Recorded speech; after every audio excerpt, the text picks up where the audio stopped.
Welcome to AP today news. కాలనీలలో మౌలిక సదుపాయాల కల్పనకు ప్రాధాన్యతనిస్తానని కూటమి ఎమ్మెల్యే అభ్యర్థి గొండి శంకర్ హామీనిచ్చారు. నగర పరిధిలో 4వ డివిజన్ హాడ్కో కాలనీలో డివిజన్ ఇన్ఛార్జి కేవీఎస్ నాయుడు బుజ్జి, టీడీపీ నగర అధ్యక్షుడు మాధవరపు వెంకటేష్ ఆధ్వర్యంలో ఆదివారం సాయంత్రం నిర్వహించిన ప్రజగల బాబు సూపర్ 6 ప్రచార కార్యక్రమాల్లో గొండి శంకర్ పాల్గొన్నారు.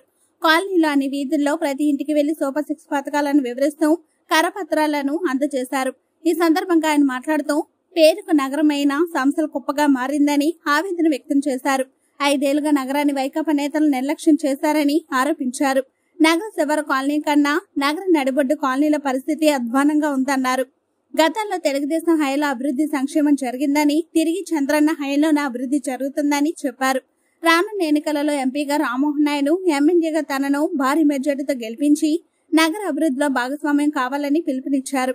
ఈ కార్యక్రమంలో zonal coordinator CH Srinivas Reddy, Janasena నేత కోరాడ సర్వేశ్వరరావు, డివిజన్ నాయకులు పేడాడ రమణమూర్తి, రౌతు సంతోష్, రొక్కం భాస్కర్, వివిధ డివిజన్ల ఇన్ఛార్జీలు, టీడీపీ, జనసేన, బీజేపీ నాయకులు, అనుబంధ విభాగాల నాయకులు, కార్యకర్తలు పాల్గొన్నారు.